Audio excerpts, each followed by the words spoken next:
Welcome back to the channel, it's Big Chris. I've still got that big receding hairline, and in today's video we're going to be talking about 11 creepy places around the world where dead bodies are littered everywhere. We're talking all over the place. So without further ado, let's get started. So up first we have the piled bones of Baja. So strange burials dominate the archaeological site at El Conchalito on the La Paz Bay in the Mexican state of Baja, California, Sur. Now, ancient people have lived at the site starting at least 2,300 years ago, and 57 of their dead bodies have been found in shallow graves lined with seashells. Now, some of the skeletal remains were found intact, and they were laid either on their back or curled up on their side, but a substantial number have been discovered dismembered. Scary stuff. So an example is there is a body of a man between 30 and 35-year-old, and he has been found with most of his spine, his hips and his ribs detached from his neck, and the body has been put in front of his face, and one of his arms has been put through his skull. No idea. So apparently the ancient people who lived at El Conchalito, they developed a tradition in which they would bury their dead intact and then later exhume them and split their skeletons in half at the waist. They did this by either twisting, pulling or cutting with stone tools, and the lower half of the body was then put on top of the upper half. Now usually the sectioning was actually quite neat, but sometimes the procedure did fail and the bones ended up in a bit of a mess on the floor. Now the tradition may have been related to the belief that without a post-mortem procedure the dead might come back to life. Who knows? So up next we have Skeleton Lake. In 1942, a forest ranger in Uttarakhand in India, he stumbled upon an eerie sight. It was a jewel-looking glacier lake filled with human skeletal remains.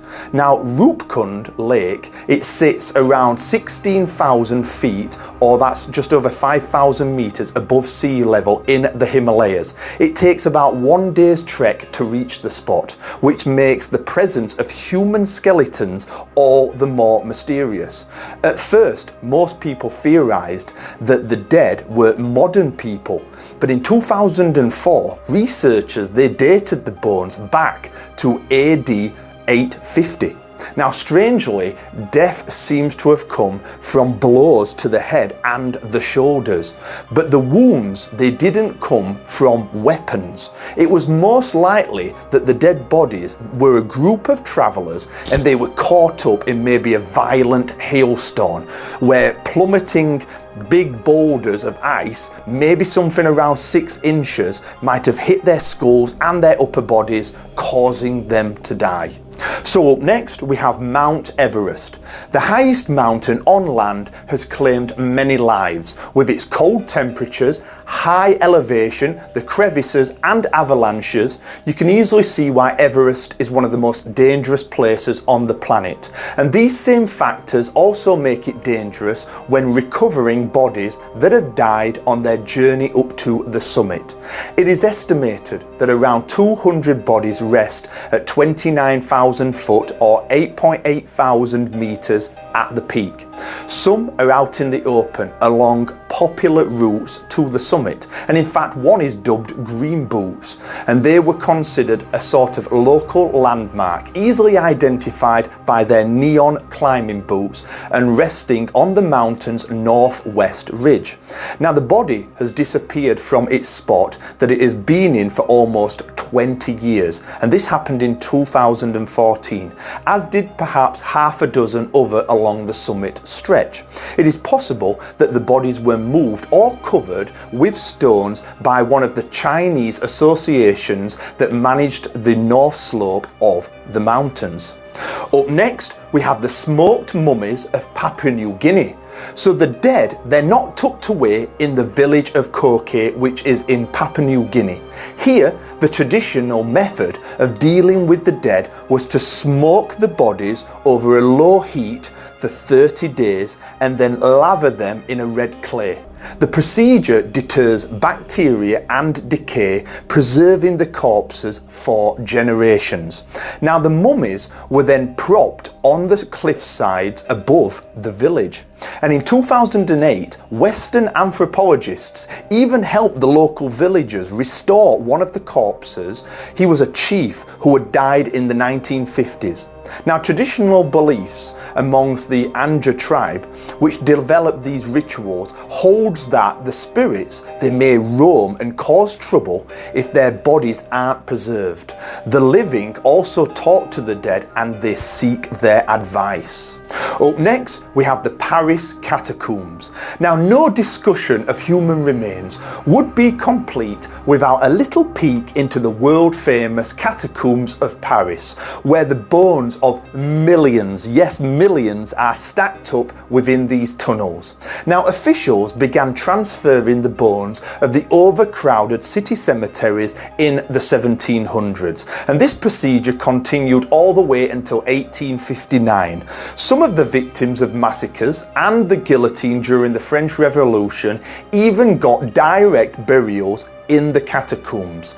Now, amongst the most famous figures interred somewhere within the catacombs is Maximilien Robespierre. He is the French politician instrumental in the revolution who was executed by guillotine in 1794. Up next, we have Bone Church. So macabre doesn't begin to describe the Capuchin crypt in Rome, where the bones of approximately 3,700 monks decorate 5 bizarre chambers. So one depicts Jesus rising Lazarus from the dead in skeleton form. Another one uses predominantly pelvises for decor. There's a room dedicated to skulls, and there's another one dedicated to thighs and arm bones. And the final chamber shows a skeleton holding a scythe and a scale, and this represents both death and divine judgment. So the Capuchin friars who created this walk-in memento mori began the project in the 1600s with bones of brothers who had died as early as the 1520s. They created something of an assembly line of death, interring the recently deceased in a crypt and removing the longest dead for incorporation into the church's decorations.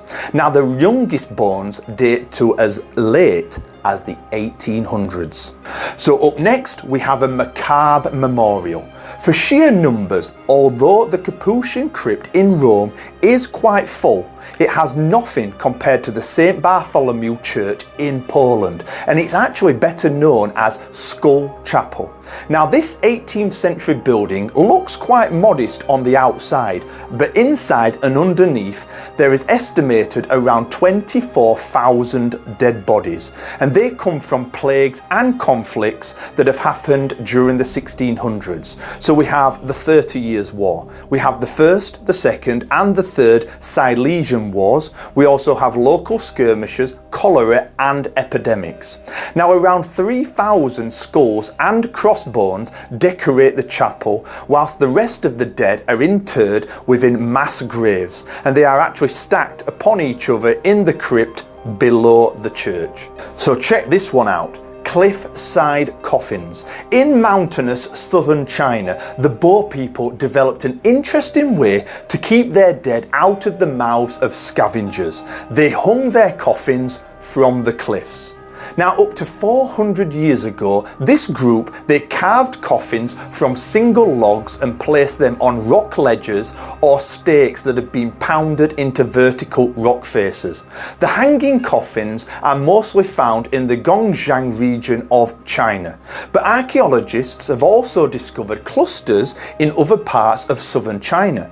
Now, in 2015, for example, research announced that they had found around 131 hanging coffins in the Hubei province that dated back 1,200 years.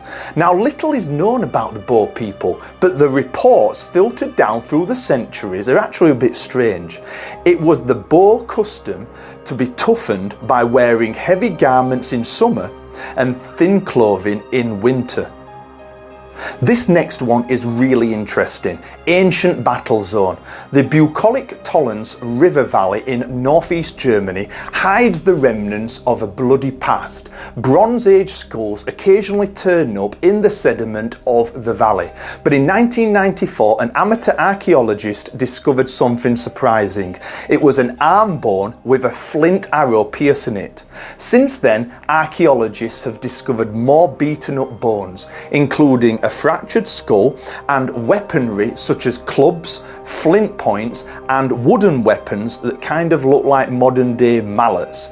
So far, the remains of 100 people, which are mostly men, have been found at the site. The carnage points to a major battle that was fought somewhere around 1230 BC. The scale of the battle, with at least 100 dead, is the largest that had ever been seen on that location at that time. Now, damage to the front of the skulls suggests that they were fighting face to face, and some of them also had wounds that had healed, meaning that these were professional warriors. So this was a large scale battle thousands of years ago that nobody knew about until at least 1996. So check this one out, Lake Natron. Now, you won't find human bodies in Lake Natron in Tanzania, but this tranquil lake is eerie nevertheless. With its caustic water, HP around 10.5, the lake preserves the bodies of animals that have died there, creating mummies that litter the shoreline. It's mostly birds and bats, but life also thrives on the lake, with flamingos actually breeding on the surrounding islands. Now, the salt marshes around the lake hosts birds and fish, and the odd chemistry within the lake is due to the sodium carbonate within the surrounding land. These same minerals form the main ingredient for natron, which is the salt that the ancient Egyptians used when mummifying their dead. Last but not least, we have the ancient city of Pompeii.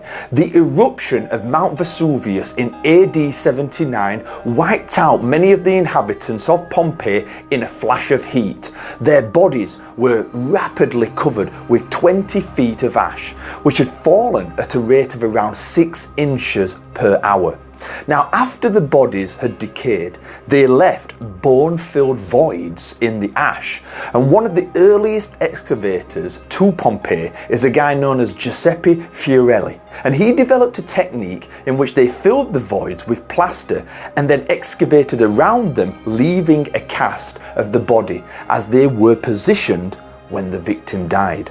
Now, these eerie casts have become world famous.